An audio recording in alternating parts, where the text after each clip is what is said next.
everybody, welcome back to the Joshua Generation channel. My name is Joey Sheaf, and we have the second part of our four-part series on temptation and how to beat it so that the temptation doesn't become sin. And today we're going to be talking about the temptation of anger.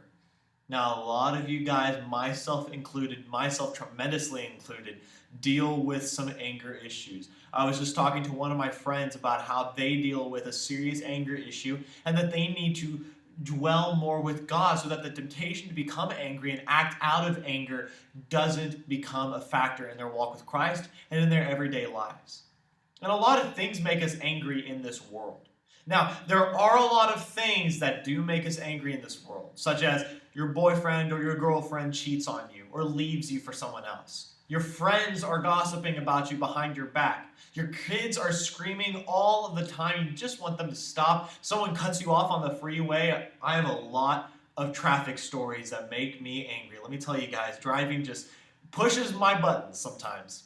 And there are so many more instances, so many more activities, so many more moments in our lives that make us angry. But you know what? It's okay to be angry. Jesus found himself angry. One of my favorite stories from the Gospels, from the four Gospels, Matthew, Mark, Luke, and John, where Jesus is going into the temple and he sees all the money changers and all of the vendors in the temple. Instead of the worshiping and instead of the praying at the altar, he sees all of these people dealing in money and in trading. And he says that is not what the temple should be about. And in his anger, he did not lash out against them right then and there. He did not scream at them. He did not beat them. He did not go into a compulsive rage because he saw people misusing the temple.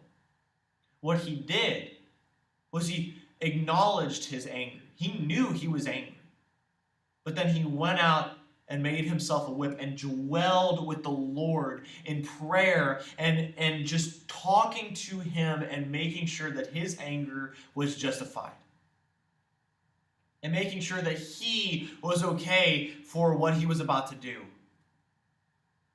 And once he had spent the day making the whip and praying to the Lord that his anger was justified and that his plan was ordained by God, he went back into the temple and used the whip to drive out the money changers and the vendors.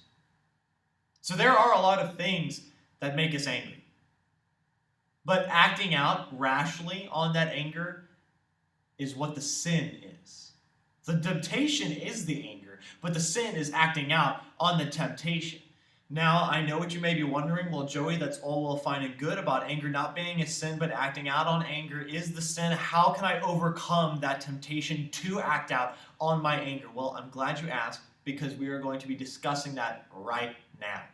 So the first step in overcoming this temptation of anger is to pause and to pray. Conversate with the Lord.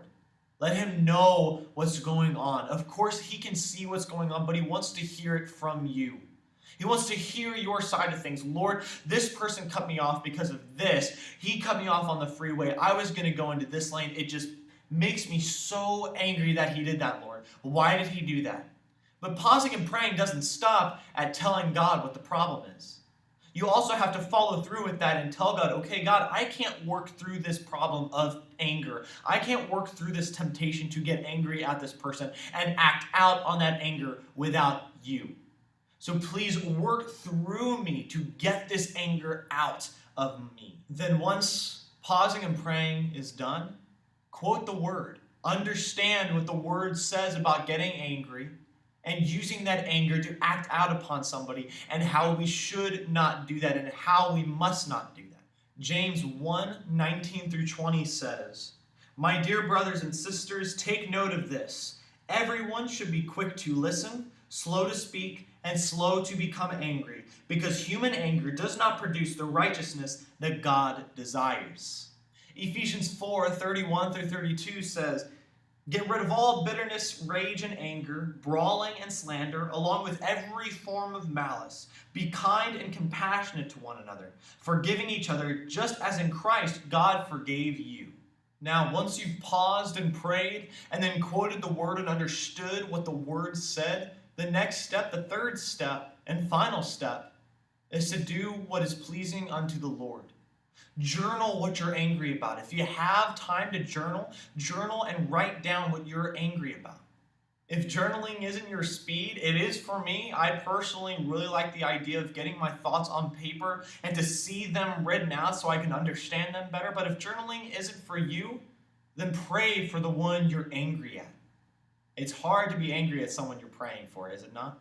However, if you can't stomach the idea of praying for somebody you're angry about, because let me tell you, I have been there, brothers and sisters. I have been in that spot where I'm too angry at somebody to even lift them up in prayer. If you are not at that point yet, which that is okay. That is completely okay. But if you are not there yet, voice your concerns even more to the Lord.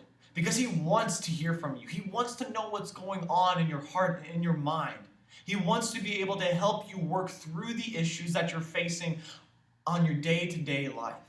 So guys, if we follow this process, if we pause and pray when something happens to us that makes us angry, if we quote the word and understand what it says about being angry, and if we do what is glorifying and pleasing unto the Lord and not act on anger, then we will be able to fight off temptation and ward off sin much faster than we have ever done before.